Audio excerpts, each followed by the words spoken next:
옆 사람과 인사하고 말씀 듣습니다. 예수님 만나면 방황은 끝납니다.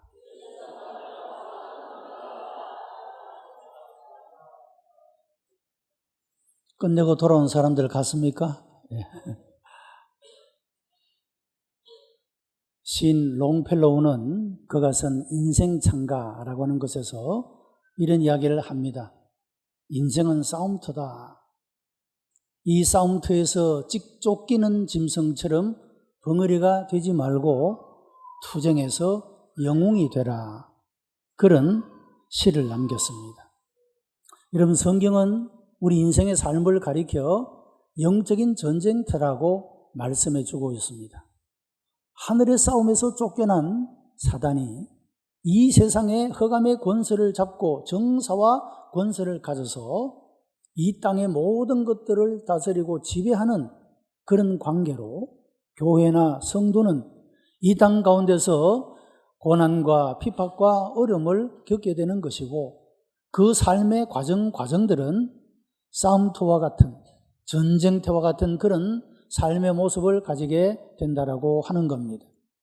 우리 성도들은 이런 영적 싸움터에서 승리하는 자가 되어야 합니다. 우리는 궁극적으로 최후적으로 승리한 자입니다. 왜냐하면 우리가 믿는 그 예수님은 죽음의 권세를 깨뜨리시고 죽은 자 가운데서 부활하신 분이시고, 그 부활의 생명과 영광을 우리들에게도 주실 것이기 때문에 예수 믿는 모든 사람들은 그 주님의 영광에 참여할 자가 되고 최후의 승리자가 될 것이라고 하는 것 때문입니다. 여러분, 이런 최후의 승리를 여러분들이 확신하고 오늘의 우리의 삶들이 사단의 권세로 말미암아 핍박과 유혹과 시험으로 말미암아 우리가 때때로 넘어지기도 하고 우리가 잘못되기도 할지라도 일어서서 주님께서 기뻐하시고 원하시는 뜻대로 우리의 삶을 올려드리며 아름다운 열매를 맺어갈 수 있는 그런 우리 복된 성도들이 다 되시기를 주님의 이름으로 축복합니다. 요한계시록 13장에는 두 짐승이 등장을 하고 있습니다. 이 두 짐승은 사단의 상징으로 나타나고 있습니다. 그런데 이 두 짐승이 어디로부터 오는 것이냐? 본문 1절의 말씀을 보면 바다에서 한 짐승이 나오는데 라고 말씀을 합니다. 이 바다는 열국을 상징하고 있는데 이사야 17장 12절에서 슬프다 많은 민족이 소동하여서되 바다 위에 뛰노는 소리같이 그들이 소동하였고 열방이 충돌하여서되 큰 물에 몰려옴같이 그들도 충돌하였도다라고 말씀을 합니다. 이사야 선지자는 나라와 민족이 충돌하면서 흥하고 망하는 모습을 바다에 뛰노는 파도에 비유하고 있는 것을 볼 수가 있는 것입니다. 이 바다에서 그러면 올라온 짐승은 무엇을 의미하는가? 여기에 대해서 두 가지의 해석이 있습니다. 하나는 바다에서 올라오는 이 짐승은 적 그리스도이다, 그렇게 해석을 하는 사람들이 있고, 또 하나는 적 그리스도적인 세력을 말하는 것이다, 이렇게 해석을 합니다. 이것이 적 그리스도이든 적 그리스도적인 세력을 말하든 이 짐승은 사단과 관계를 가진 그런 존재라는 것을 말씀하고 있다라고 하는 것입니다. 그리고 이 바다에서 올라온 짐승의 이미지가 표범과 비슷하고 발은 곰 같고 입은 사자 같다, 그렇게 말하고 있습니다. 여러분이 이미지를 종합해서 상상해 보면 무시무시하고 흉측하고 참으로 잔인한 그런 모습을 가진 형상이다, 그렇게 말할 수가 있습니다.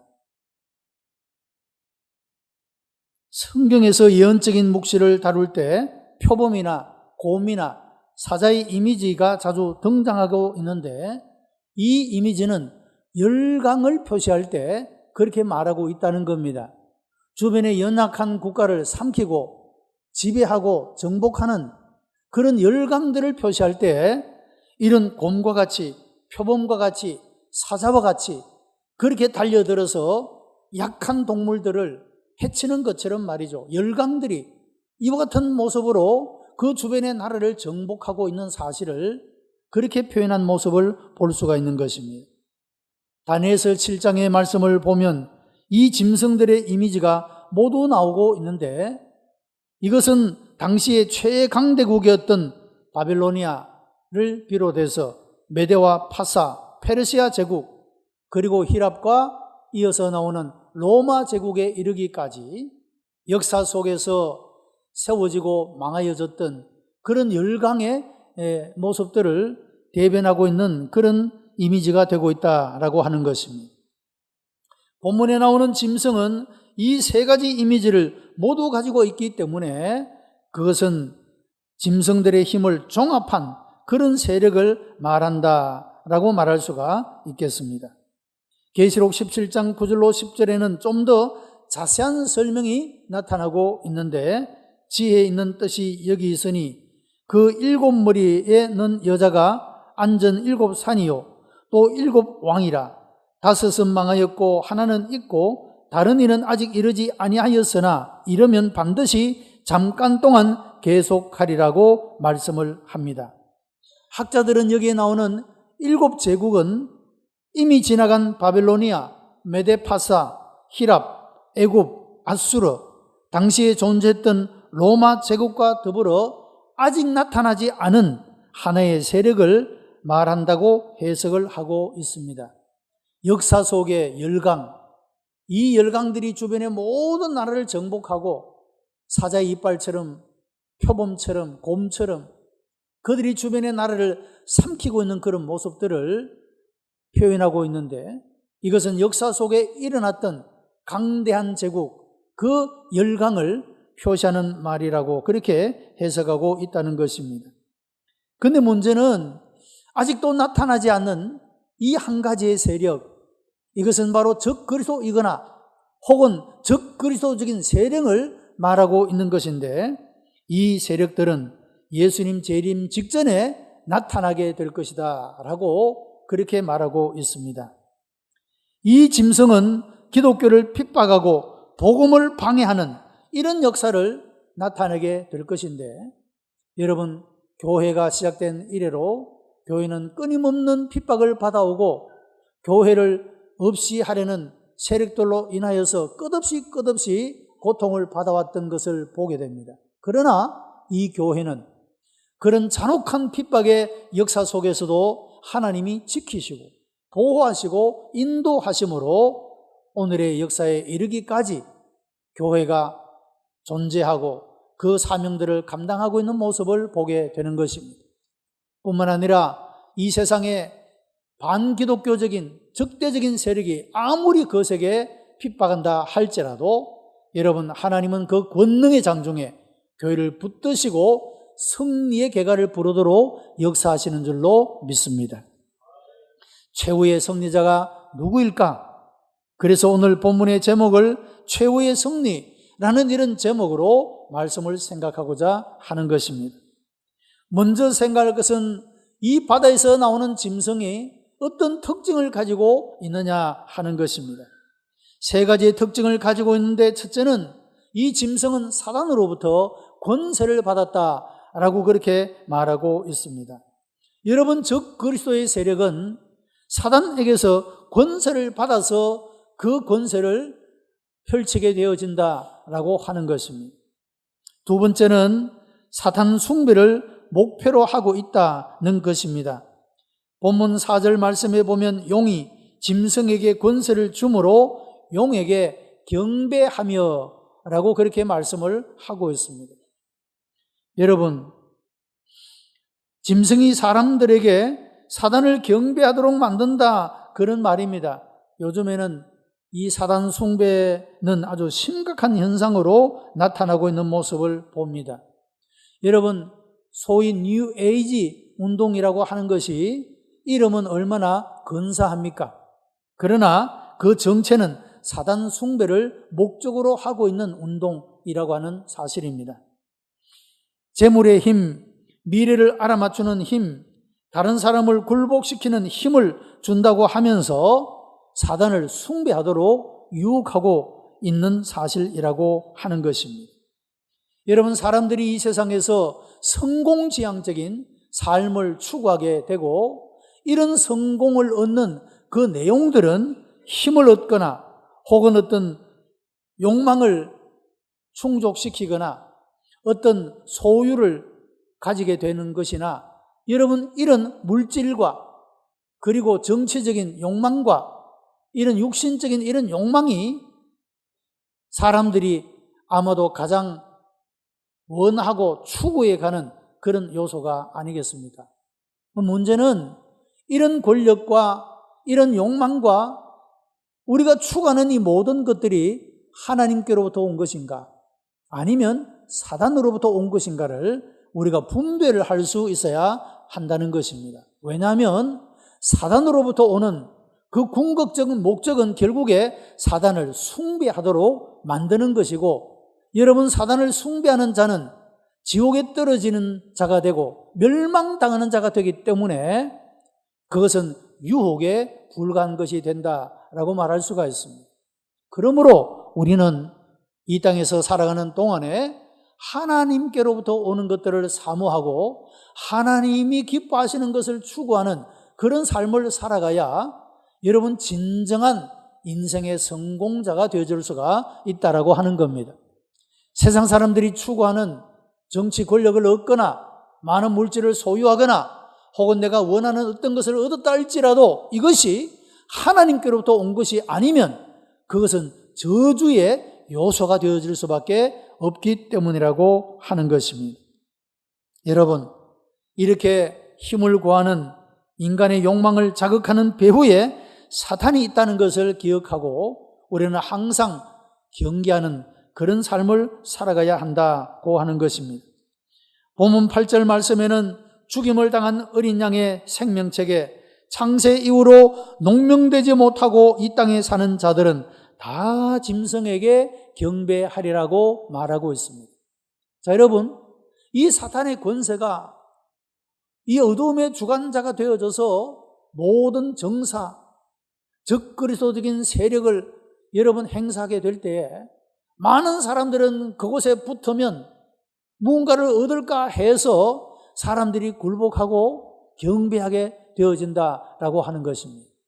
어떤 사람들이 사단에게 경배하고 굴복하는 삶을 사는 것이냐? 하나님의 생명책에 기록되지 못한 사람들은 그렇게 한다는 겁니다. 다르게 말하면 여러분, 세상적 가치를 가지고 살아가는 사람은 다 사단을 숭배하는 자의 삶을 살게 된다는 것입니다. 우리가 이 땅의 가치, 세상의 가치에 몰입하는 동안에는 우리가 사단을 숭배하는 삶을 살아갈 수밖에 없습니다.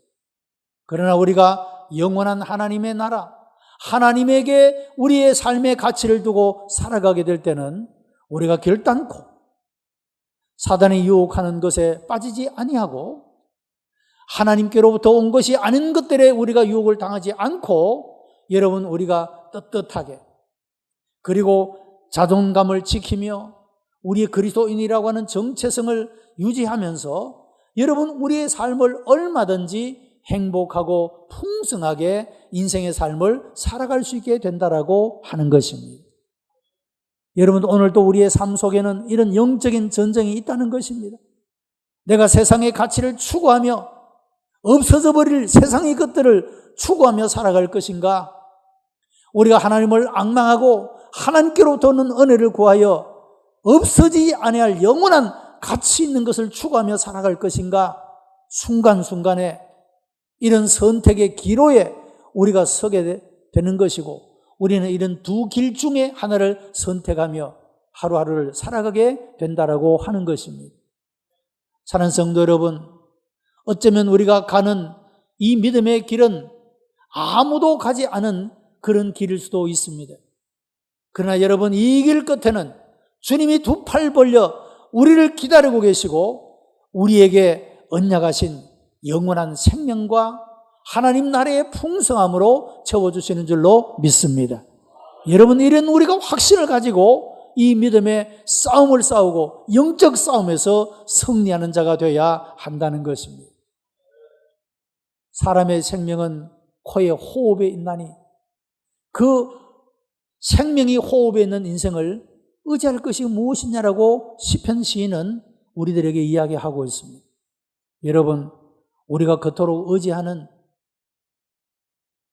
어릴 때부터 의지했던 부모도 여러분 하나님이 부르시면 떠나가야 합니다. 우리가 의지했던 유력자도 마찬가지가 아니겠습니까? 우리가 영원히 의지할 분은 하나님밖에 없는 줄로 믿습니다. 이 세상에 잠깐 있다가 없어질 것들을 의지하고 그것을 바라보고 살아가는 존재가 아니라 하나님이 우리에게 주시는 아름다운 진리 안에서 영원한 가치관을 가지고 살아가는 여러분, 이런 사람들은 사탄의 어떤 유혹과 시험과 핍박에도 굴복하지 않고 승리하는 삶을 살아갈 수 있게 된다라고 하는 것입니다. 세 번째는 짐승은 하나님의 이름을 회방하고 성도들을 핍박하는 그런 모습을 보게 되는 것입니다. 계시록 13장 5절로 7절에 또 짐승이 큰 말과 참남된 말하는 입을 받고 짐승이 입을 벌려 하나님을 회방하며 그리고 권세를 받아 성도들과 싸워 이기게 되고 각 족속과 백성과 방언과 나라를 다스리는 권세를 받으니 라고 말하고 있습니다. 여러분, 사단의 세력들이 권세를 가지고 성도들을 핍박하고 그에게 굴복하는 자들에게 무언가를 주겠다고 그렇게 여러분 유혹을 하게 될 때 얼마나 많은 사람들이 무너져 내리고 여러분 그런 유혹에 빠지게 되는지 모른다고 하는 것입니다. 여러분, 요즘에 우리나라의 정치를 보게 되면, 국회 정치를 보게 되면 우리 국회의원들 한 분 한 분 모습을 보면 참 훌륭하고 능력이 있는 그런 분들 아닙니까? 근데 이분들이 어떤 당에 소속이 되면 그 개인의 신념과 가치는 아무런 소용이 없게 되고 당의 방침에 따라서 그냥 끌려다니는 그런 모습을 보게 됩니다. 진정으로 정치 지도자가 정말로 국민을 위한다고 하겠다고 하고 정말로 국민을 위하고 있는 것인가에 대해서 의문을 품지 않을 수 없게 되는 것입니다. 정말로 국민을 위할 수 있는, 여러분, 그런 사람들이 세워지고 그런 사람들이 나라를 다스리는 그런 나라가 될 때 우리나라가 더 복된 나라가 될 수 있는 것이 아니겠습니까? 우리는 기도해야 합니다. 정치 지도자들이 하나님을 두려워하고 진정으로 국민을 위하는 그런 마음에서 다른 어떤 것도 돌아보지 않고 그것을 우선적 가치로 가지고 생명을 걸 수 있는, 여러분, 이런 사람들이 있게 될 때 우리나라가 더 아름다운 나라가 되고 행복한 나라가 될 수가 있는 것입니다. 정치적인 힘에 굴복하고 이리저리 끌려다니는, 여러분, 이런 사람이 무슨 일을 할 수가 있겠습니까?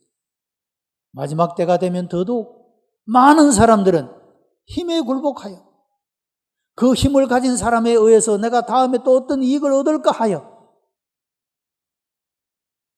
참된 가치도 버리고 진리도 버리고 여러분 사단에게 경배하듯 굴복하는, 여러분 이런 삶의 모습을 가지게 된다라고 하는 것입니다. 또 본문의 3절의 말씀을 보면 그의 머리 하나가 상하여 죽게 된 것 같더니 그 죽게 되었던 상처가 나음에 온 땅이 이상히 여겨 짐승을 따르고 그렇게 말하고 있습니다. 여러분, 사단도 영적인 존재이기 때문에 기적이라는 것을 일으킬 수가 있습니다. 그런데 중요한 것은 사탄의 목적은 우리를 멸망시키는 겁니다. 우리들에게 물질을 약속하고 성공을 약속할지 모르지만 그 목적의, 결국의 목적은 우리를 멸망시키는 겁니다.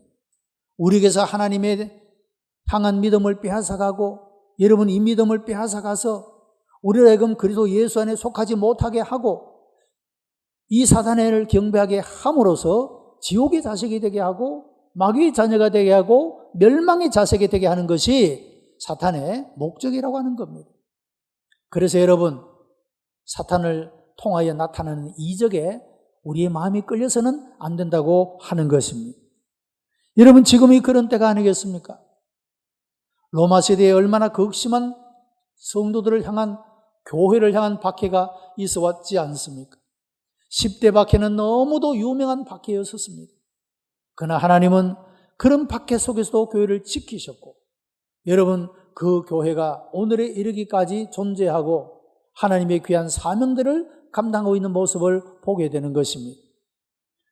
이 로마라는 나라가 기독교를 핍박하다가 역사 속에서 사라져 없어버리게 되고, 여러분, 새로운 세력들이 또 일어나 마치 죽었던 것이 살아나는 것처럼 오늘날에도 버젓이 이 땅 가운데 존재하고 호시탐탐 기회를 노리고 있는 모습을 보게 됩니다.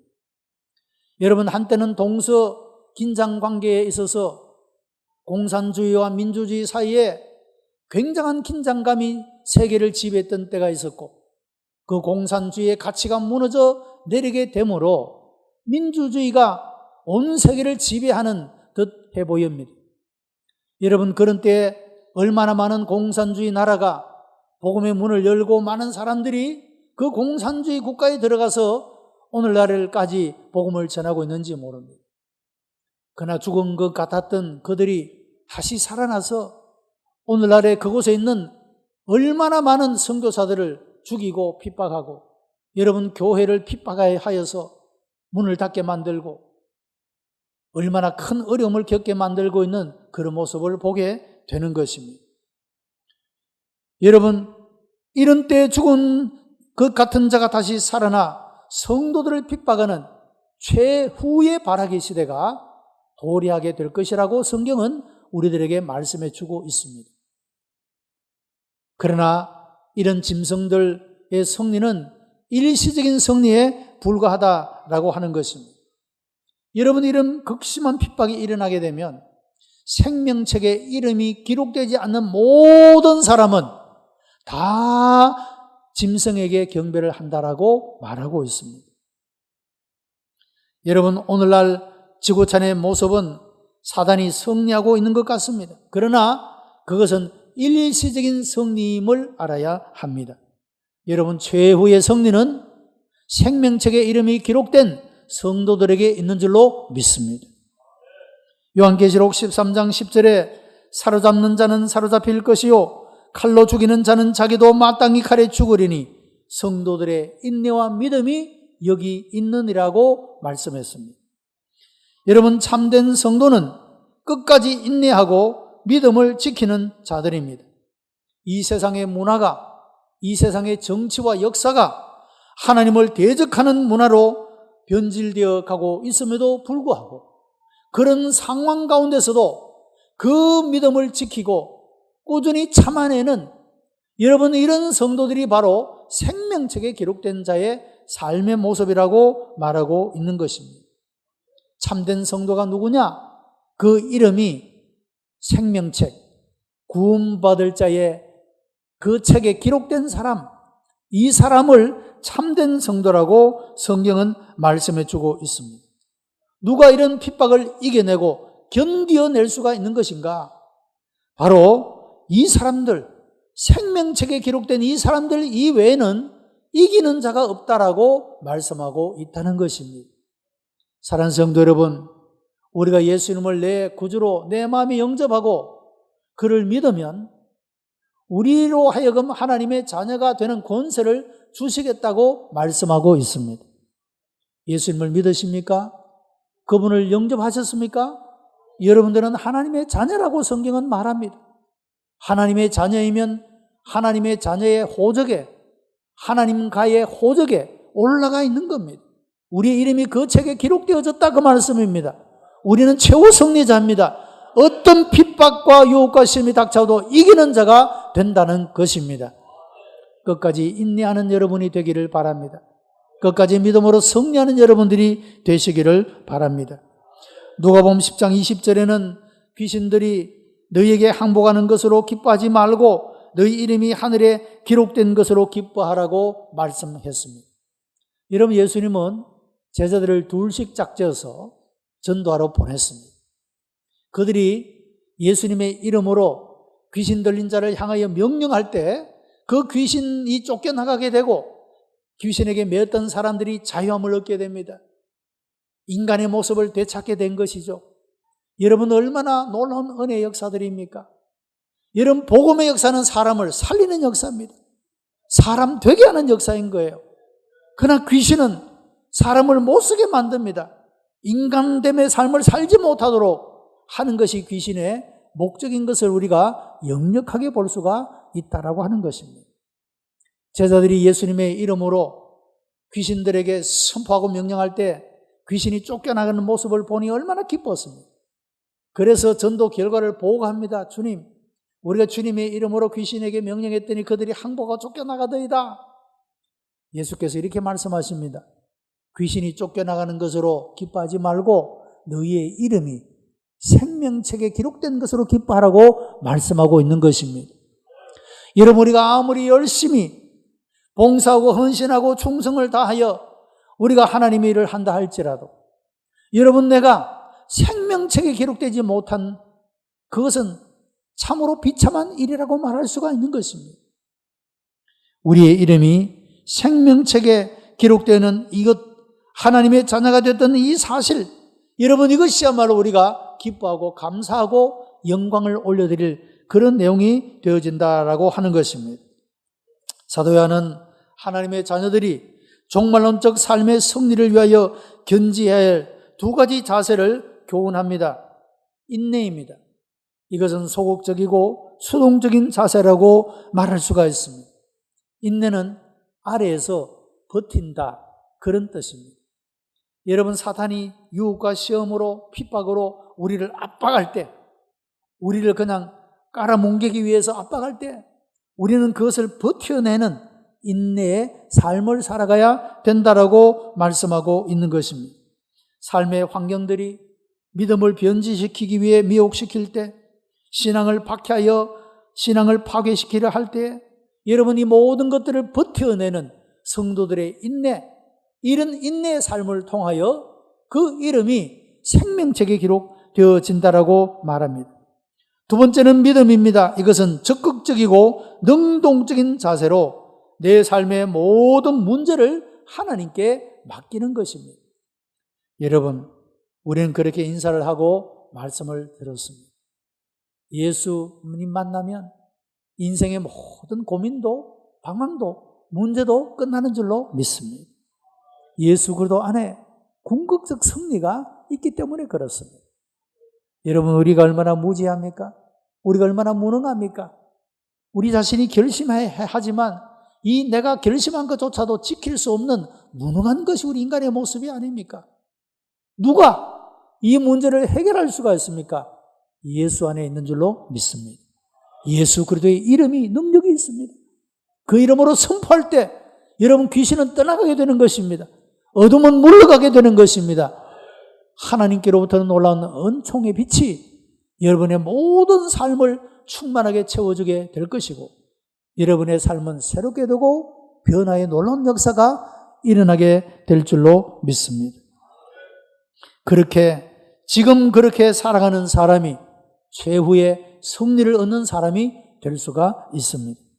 11세기 독일의 하일리 3세는 오늘날 왕궁 생활의 회의를 느끼고 수도사가 되기로 결심을 하고 수도 원장을 찾아가게 됩니다. 이 원장은 그 왕을 영접하면서 왕궁 생활의 권태가 수도 생활에 성공적으로 이끌 수가 없다, 올바른 동기가 될 수가 없다라고 충고를 합니다. 그래도 내가 이 수도원에 지내겠다고 말하니 이런 질문을 던졌습니다. 첫째는, 수도사는 하나님의 말씀에 절대적으로 순종해야 하는데 할 수 있겠습니까? 라고 질문합니다. 그러니까 네, 그렇게 하겠습니다라고 대답합니다. 두 번째는, 하나님에 대한 순종은 구체적으로 원장이나 지도하는 스승에게 순종하는 것인데 순종할 수가 있습니까? 네, 그렇게 하겠습니다라고 대답을 했습니다. 그래서 이 수도 원장님은 이 하일리 3세에게 이런 첫 번째 명령을 내립니다. 내가 수도 원장으로, 지도하는 스승으로 첫 번째 원장을 내립니다. 당신은 왕궁으로 돌아가 백성들을 위한 정치를 펼치십시오. 그렇게 했다는 겁니다. 이 하인리 3세는 큰 교훈을 받고 그래서 돌아가 진정으로 국민을 위한 정치를 펼치는 그런 참 좋은 위대한 그런 왕이 되었다고 전해지고 있습니다. 여러분, 하나님이 주신 오늘의 삶의 자리에서 우리가 인내하며 믿음으로 살아가게 될 때 앞으로 우리의 삶에 어떤 환경을 만날지라도 우리는 승리자로 살아갈 수 있을 줄로 믿습니다.